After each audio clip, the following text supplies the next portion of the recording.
ಎಲ್ಲರಿಗೂ ನಮಸ್ಕಾರ. ರುಚಿ ಅಡುಗೆಗೆ ಸ್ವಾಗತ. ಇವತ್ತು ಸಾಬೂದಾನದಿಂದ ರುಚಿಕರವಾದ ಪಾಯಸ ಮಾಡೋಣ. ಅದು 10 ನಿಮಿಷದಲ್ಲಿ ರೆಡಿ ಆಗುತ್ತೆ. ಇದನ್ನು ಮಾಡೋದಕ್ಕೆ ನೋಡಿ, ಸಾಬೂದಾನನ ನಾನು ರಾತ್ರಿ ನೆನೆಸಿಟ್ಟಿದ್ದೆ. ಕನಿಷ್ಠ ಪಕ್ಷ ಒಂದು 4 ಗಂಟೆಗಳ ಕಾಲನಾದರೂ ನೆನೆಸಿಡಬೇಕು. ನಾನು ನೈಲಾನ್ ಸಾಬೂದಾನ ತೊಗೊಂಡಿದ್ದೀನಿ.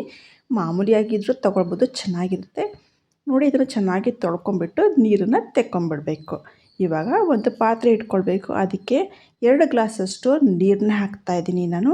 ಸಾಬೂದಾನನ ನೋಡಿ, ಈ ಚಿಕ್ಕ ಗ್ಲಾಸಲ್ಲಿ ತೊಗೊಂಡಿದ್ದೀನಿ ನಾನು. ನೀರನ್ನ ದೊಡ್ಡ ಗ್ಲಾಸಲ್ಲಿ 2 ಲೋಟ ಹಾಕ್ಕೊಂಡಿದ್ದೀನಿ. ಸಾಬೂದಾನ ಬೇಯಬೇಕಲ್ಪ, ಹಾಗಾಗಿ ನೀರು ಚೆನ್ನಾಗಿ ಕುದಿ ಬಂದಮೇಲೆ ನೆನೆಸಿ ಇಟ್ಕೊಂಡಿದ್ದೀವಲ್ಲ ಸಾಬೂದಾನನ ಇದಕ್ಕೆ ಹಾಕ್ಕೊಳ್ಬೇಕು. ಒಂದ್ಸರಿ ಮಿಕ್ಸ್ ಮಾಡ್ಕೊಬೇಡ.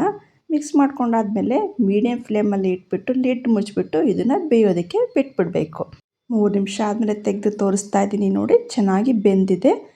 ಇದು ಸಾಬೂದಾನ ಬೆಂದಿದೆ ಅಂತ ಹೆಂಗೆ ಗೊತ್ತಾಗುತ್ತೆ ಅಂದರೆ ಟ್ರಾನ್ಸ್ಪರೆಂಟ್ ಆಗಿರುತ್ತೆ ಕಾಳುಗಳೆಲ್ಲ. ನೋಡಿ ಹೆಂಗೆ ಕಾಣ್ತಾ ಇದೆ ಅಲ್ವಾ. ಇವಾಗ ಇದು ಬೆಂದಿದೆ ಅಂದ್ಬಿಟ್ಟು ಇವಾಗ ಇದಕ್ಕೆ 1.5 ಗ್ಲಾಸಷ್ಟು ಹಾಲನ್ನ ಸೇರಿಸ್ತಾ ಇದ್ದೀನಿ. ಮತ್ತು ಇದಕ್ಕೆ ಸಕ್ಕರೆನ 3/4 ಕಪ್ಪಷ್ಟು ಹಾಕ್ತಾಯಿದ್ದೀನಿ. ನಿಮಗೆ ಸಕ್ಕರೆ ಜಾಸ್ತಿ ಇಷ್ಟಪಡೋರಾದರೆ ಇನ್ನೂ ಸ್ವಲ್ಪ ಸಕ್ಕರೆನ ಹಾಕ್ಕೊಳ್ಬೋದು. ಇವಾಗ ಇದನ್ನು ಒಂದ್ಸರಿ ಚೆನ್ನಾಗಿ ಮಿಕ್ಸ್ ಮಾಡ್ಕೊಂಬಿಡೋಣಂತೆ. ಸಾಬೂದಾನನ ಬೆಂದ ಮೇಲೇ ಹಾಲು ಸಕ್ಕರೆ ಹಾಕಿದ್ರೆ ಚೆನ್ನಾಗಿರುತ್ತೆ. ಫಸ್ಟಿಗೆ ಹಾಕಿದ್ರೆ ಹಾಲು ಬೇಗ ಕುದಿ ಬಂದುಬಿಡುತ್ತೆ, ಸಾಬೂದಾನ ಬೆಂದಿರೋದಿಲ್ಲ. ಇವಾಗ ಫ್ಲೇವರಿಗೆ ಒಂದು ಏಲಕ್ಕಿ ಹಾಕಿದ್ದೀನಿ. ನಿಮಗೆ ಏಲಕ್ಕಿ ಫ್ಲೇವರ್ ಇಷ್ಟ ಆಗೋದಿಲ್ಲ ಅಂದರೆ ಇದನ್ನು ಸ್ಕಿಪ್ ಮಾಡ್ಕೊಳ್ಬೋದು. ಇವಾಗ ಒಂದು ಕುದಿ ಬಂದಮೇಲೆ ಇದಕ್ಕೆ ಬಾದಾಮಿ ಪೌಡರ್ನ 1 ಸ್ಪೂನ್ ಸೇರಿಸ್ತಾ ಇದ್ದೀನಿ. ಇದು ಆಪ್ಷನಲ್ಲು, ಬೇಕಾದರೆ ಹಾಕ್ಕೊಳ್ಬೋದು, ಇಲ್ಲಾಂದರೆ ಬೇಡ. ರುಚಿ ಚೆನ್ನಾಗಿರುತ್ತೆ ಹಾಕಿದ್ರೆ. 1 ನಿಮಿಷ ಕಲಿಸ್ಕೊಂಡ್ರೆ ಸಾಕಾಗತ್ತೆ. ಇವಾಗ ನೋಡಿ, ಸಾಬೂದಾನ ಪಾಯಸ ಹೀಗೆ ಕುಡಿಬೋದು, ಚೆನ್ನಾಗಿರುತ್ತೆ. ಆದರೆ ಸ್ವಲ್ಪ ತಿಕ್ನೆಸ್ ಬೇಕು ಅಂತ ಹೇಳಿದ್ರೆ 1 ಸ್ಪೂನಷ್ಟು ಕಸ್ಟರ್ಡ್ ಪೌಡರ್ನ ನೀರೆಲ್ಲ ಹಾಕಿ ಕಲಿಸ್ಬಿಟ್ಟು ಇದಕ್ಕೆ ಹಾಕಬೇಕು.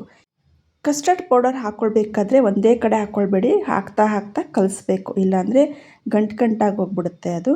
ಇವಾಗ ನೋಡಿ, ಹಾಕ್ಕೊಂಡಾದ್ಮೇಲೆ ಒಂದೇ 1 ನಿಮಿಷ ಕುದಿಯೋದಕ್ಕೆ ಬಿಟ್ಬಿಡಬೇಕು. ಇದನ್ನು ತುಂಬ ಹೊತ್ತೇನು ಬೇಡ, ಇದು ಆಲ್ರೆಡಿ ಆಗೋಗಿದೆ. ಇವಾಗ 1 ನಿಮಿಷ ಆದಮೇಲೆ ತೋರಿಸ್ತಾ ಇದ್ದೀನಿ. ನೋಡಿ, ಸಾಬೂದಾನ ಪಾಯಸ ರೆಡಿಯಾಗಿದೆ. ಇವಾಗ ಇದನ್ನು ಒಂದು ಬೌಲಿಗೆ ಹಾಕ್ಕೊಂಬಿಡೋಣ. ಹಾಕ್ಕೋಬೇಕಾದ್ರೆ ಹುಷಾರಿ, ತುಂಬ ಬಿಸಿಯಾಗಿರುತ್ತೆ, ನಿಧಾನಕ್ಕೆ ಹಾಕ್ಕೊಳ್ಳಿ. ನೆಕ್ಸ್ಟ್ ಇದಕ್ಕೆ ತುಪ್ಪದಲ್ಲಿ ಫ್ರೈ ಮಾಡ್ಕೊಂಡಿರೋ ಗೋಡಂಬಿ, ದ್ರಾಕ್ಷಿ ಮತ್ತು ಬಾದಾಮಿ ಹಾಕ್ತಾಯಿದ್ದೀನಿ.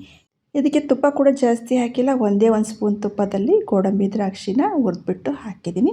ಮತ್ತು ಚೆನ್ನಾಗಿ ಕಲಿಸ್ಕೊಂಡ್ಬಿಟ್ಟು ಮೇಲ್ಗಡೆ ಗಾರ್ನಿಷಿಂಗ್ಗೆ ಸ್ವಲ್ಪ ಹಾಕಿದ್ದೀನಿ ಡ್ರೈ ಫ್ರೂಟ್ಸ್ನ. ನೋಡಿದ್ರಲ್ಲ, ಸಿಂಪಲ್ಲಾಗಿ ಸಾಬೂದಾನ ಪಾಯಸ ಹೇಗೆ ಮಾಡೋದು ಅಂದ್ಬಿಟ್ಟು. ಈ ರೆಸಿಪಿ ನಿಮಗೆ ಇಷ್ಟ ಆಗಿದ್ರೆ ಶೇರ್ ಮಾಡಿ, ಲೈಕ್ ಮಾಡಿ, ಕಮೆಂಟ್ ಮಾಡಿ. Thank you.